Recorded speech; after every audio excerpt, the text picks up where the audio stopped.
की पूजा करो, पर शिव की जो पूजा नहीं की तो सभी देवी देवताओं की पूजा कोई अर्थहीन रहेगी। सब में शिव है, शिव सब में है, इसलिए शिव जी को प्रधान समझना चाहिए। ये शिव मत का स्थापन करते हम। मेरे आदि जगत गुरु शंकराचार्य ने शिव मत को स्थापित किया है। आदि जगत गुरु शंकराचार्य के समय में बहुत सारी विचारधारा प्रकट हुई थी। इतने लोग इस विचारधारा के साथ बह रहे थे, पूरे सनातन का धीरे धीरे अस्त हो रहा था। तब निकले शंकराचार्य महाराज और 5 देवताओं की पूजा की प्रधानता दिखाई और शिवालय, सर्व शिवालय को जागृत किया। फिर से शिवालय में घंटरा और नगारा सब बजने लगे, शिवालय में लोग जाने लगे। और बीच में फिर थोड़ा थोड़ा कम हो गया और फिर महापुरुषों, साधु पुरुषों के द्वारा शिव महापुराण कथा प्रकाशित होने लगा तो बहुत सारे लोग शिवालय जाने लगे। और बहुत दिल से कहता हूं, जो व्यक्ति नित्य शिवालय जाकर शिव जी का दर्शन करते हैं अथवा अपने घर में नित्य भगवान शिव जी का आराधन करते हैं, उसका कोई काम अधूरा भी नहीं रहता और कोई काम उसका रुकता भी नहीं। ये शिव जी की महिमा है। अनुभव के साथ कहता हूं, पढ़ी लिखी बात नहीं, ये भगवान महादेव है। एक बार संपूर्ण उसको समर्पित हो जाओ भगवान शंकर जी को। और हर गांव में शिव जी बैठे हैं। कोई गांव ऐसा नहीं, कोई नगर ऐसा नहीं, कोई मुल्क ऐसा नहीं जहां भगवान महादेव का शिवालय न हो। एक छोटा सा कोई अंतरियाल गांव है तो वहां भी शिव जी बैठे हैं। कहीं गांव में शिवालय नहीं रहता तो कोई पीपल वृक्ष के वट वृक्ष के नीचे मेरा महादेव जी दिगंबर हो तो ऐसा हो, वागंबर पहनकर अंबर के नीचे बैठा हुआ है दिगंबर, ये भगवान शंकर जी। ऊपर कोई छत नहीं, ऊपर कोई झुपड़ा नहीं। मैंने रामेश्वर के इतिहास मैंने पढ़ा था तो इसमें मैंने सुना बहुत पहले के समय में रामेश्वर महादेव का जो शिवलिंग है ये झुपड़े में था। एक बहुत झुपड़ा बनाकर ऋषि मुनि उसका जतन करते थे रामेश्वर का।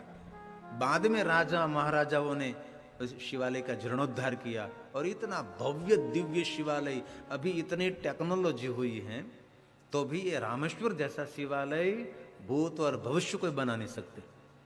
इतना दिव्य शिवालय रामेश्वर। और रामेश्वर का जो शिवालय उसके बराबर करने वाले बहुत सारे शिवालय जो पंच तत्व के शिवालय, अग्निलिंग है, जललिंग है, आकाशलिंग है, पृथ्वीलिंग है, वायुलिंग है।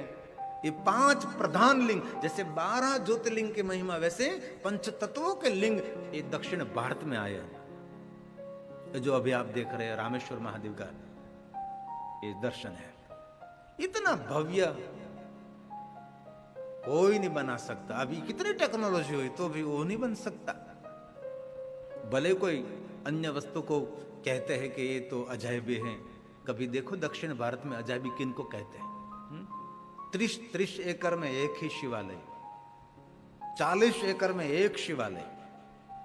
राजा महाराजा 4 पीढ़ी तक शिवालय का काम चला और कोई क्रेन नहीं, कोई टेक्नोलॉजी नहीं, कोई साधन, कोई मशीनरी नहीं। और एक सिर के कितने कितने बड़े बड़े पत्थर, कभी जाकर देखो, उसको अजायबी कहते हैं। उसकी परसाड़ देखो कितनी व्याप, पूरा हाथी अंदर घूमता फिर, मंदिर में हाथी चलता है। देखो कभी आपने कल्पना की आपकी अजायबी में कभी हाथी घुसेगा? नहीं है। अजायबी तो उनको कहते हैं। रामेश्वर मंदिर के अंदर हाथी अंबाड़े लेकर घूमता है। जब माता की सवारी निकलती है ना, माता शिव जी को मिलने के लिए जाती है, शिव जी पौढ़ने के लिए जाते हैं, तब उसकी पालखी निकलती है, वहां हाथी रहता है। हाथी सब कुछ पूजा अर्चन करता है। ये भव्यता है, ये दिव्यता है। ऐसे बहुत बहुत प्राचीन मैंने तो देखा है। और बहुत कम लोग, 12 ज्योतिर्लिंग की यात्रा करने वाले बहुत लोग हैं, लेकिन 5 तत्वों के 5 शिवलिंगों की यात्रा करने वाले कम लोग हैं। किसी को तो पता ही नहीं होगा कैसे 5 तत्वों के लिंग है, जिनको जललिंग कहते हैं। शिवालय में वैसे जल निकलता रहता है, वहां जललिंग है, अग्निलिंग है, वायुलिंग है, पृथ्वीलिंग है और एक आकाशलिंग है। और ये सभी शिवालय इतने बड़े शिवालय है, अकल्पनीय इतने बड़े शिवालय है। पहले इतनी विचारधारा खींचा खींच नहीं थी। सब भगवान शिव जी के शरण में रहते थे। हमारी शैव परंपरा थी। अभी जो शिवालय गुंज रहे हैं ना, ये आदि जगत गुरु शंकराचार्य महाराज का पुरुषार्थ और परिश्रम, उनकी तपस्या, उसकी यात्रा, उसने बहुत पर्यटन किया, बहुत बहुत भ्रमण किया। गांव गांव में जाकर लोगों को समझाया कि शिव है, ये मुख्य है, प्रधान है, ये हमारा स्थान है, जन्म स्थान है, ये मूल है, ये आदि है, सब कुछ विचारधारा है। भगवान शिव, परमात्मा, ईश्वर शिव है, ये आदि जगत गुरु शंकराचार्य महाराज ने समझाया है। और हर गांव गांव में शिवालय है, नगर नगर में शिवालय है। भले कोई छत नहीं, कोई नहीं, झुपड़ा भी नहीं, तो खुले आकाश में शिवलिंग रहता है। बहुत सारे ऐसे भगवान महादेव के स्थान मैंने देखे, वहां कोई घुमट नहीं, कोई मंदिर नहीं, ठंडी में भी खुला, धूप में भी ऐसे, बारिश में स्नान करता है। ऐसे बहुत सारे लिंग स्वरूप है। गुफाओं ने भगवान महादेव के बहुत सारे शिवलिंग का मैंने दर्शन किया है।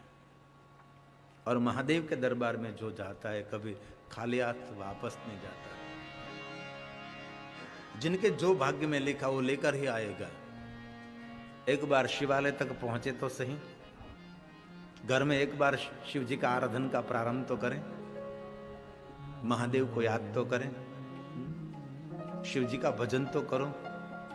आपकी भाग्य रेखा खुलेगी, आपका भाग्य बदल जाएगा। रुके हुए काम मेरे महादेव जी पूर्ण करेंगे, आशा के साथ, अपेक्षा के साथ और निरपेक्ष, कोई आशा नहीं, बिन शर्ते शरणागत। उनको तो श्रेष्ठ भगवान का भक्त कहते हैं। कभी अवसर मिले तो जरूर, विशेष करके शिव पूजा, शिव अर्चन, घर में भी विशेष करके दीप प्रज्वलित करके बैठे बैठे पंचाक्षर मंत्र का जाप करो, लगता है कि जीवन धन्य हो रहा है। बाकी तो सारी दुनिया बुद्धू बक्सा खोलकर बैठ जाते हैं, रिमोट हाथ में लेकर ऊपर नीचे होते रहते हैं, और ऊपर नीचे होते होते ऊपर चले जाते हैं, कुछ हाथ में नहीं रहता है। टेलीविजन देखते देखते टेलीविजन शुरू रहता है और खुद बंद हो जाता है। ये कोई जीवन नहीं है। जीवन कोई विशेष एक उपाय है। आइए दो पंक्ति में सुनाओ आपको। भोले के दरबार से कोई खाली हाथ नहीं जाते। भोले के दरबार से कोई खाली हाथ नहीं जाते। जितना जिसने कर्म किया है, इतना उसको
लेके दरबार से कोई।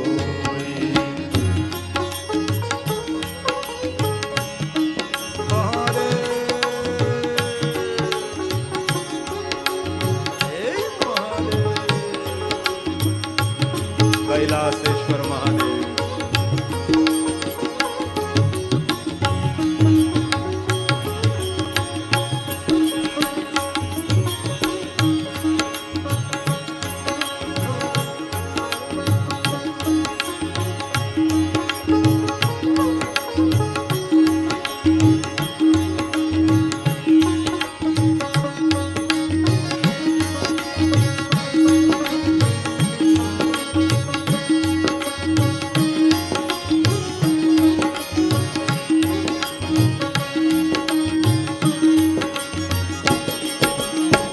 भाव से भक्ति करे जो कोई, शिव मंदिर में जाते। भाव से भक्ति करे जो कोई, शिव मंदिर में जाते। विनती करत जो हाथ जोड़कर, जीवन धन्य बनाते हैं। भोले के दरबार से कोई खाली हाथ नहीं जाते हैं। भोले के दरबार से कोई।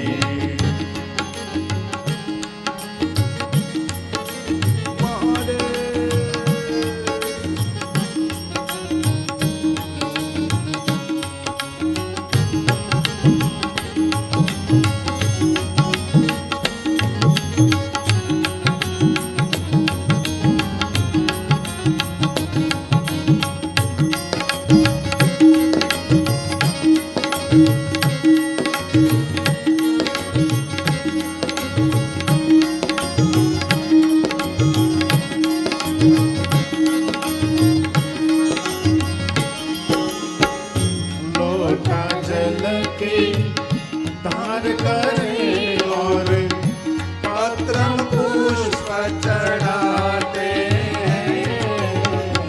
लोटा जल की धार करे और पत्र पुष्प चढ़ाते हैं। सुख देवे और दुख नचावे, आयुष्य और बढ़ाते हैं। भोले के दरबार से कोई खाली हाथ नहीं जाते।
जिनको शिव दरबार कहा गया है।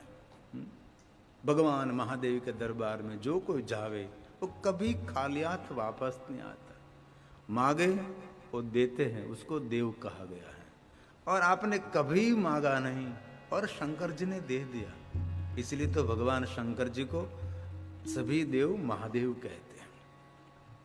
तो हमारे शिव महापुराण आधार पर 12 ज्योतिर्लिंग की बहुत महिमा है।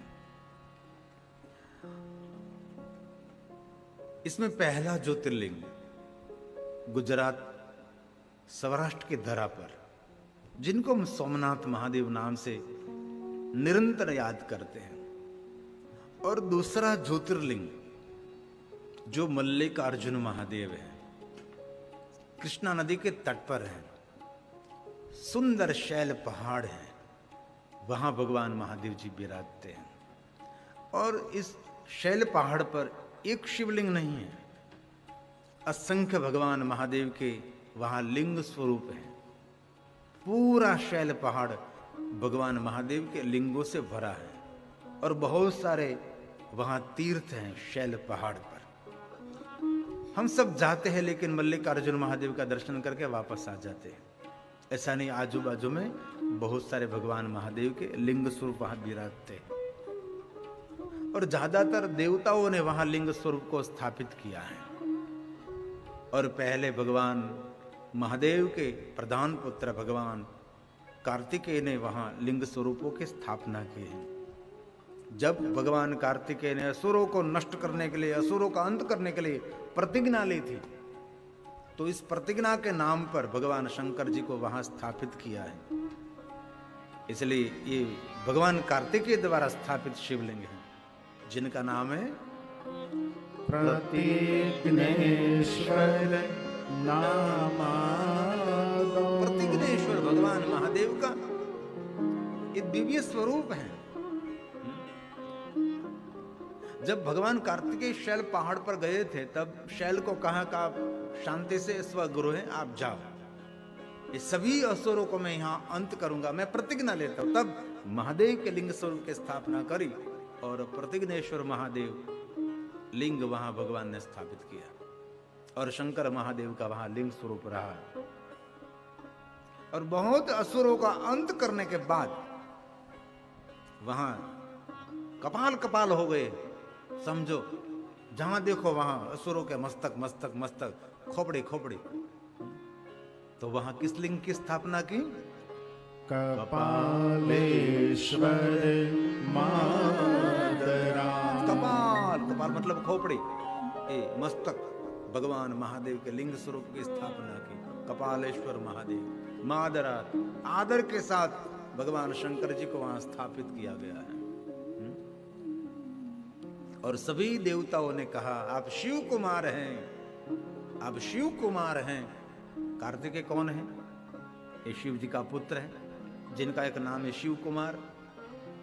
तो भगवान कार्तिकेय ने वहां इस नाम पर लिंग स्थापित किया।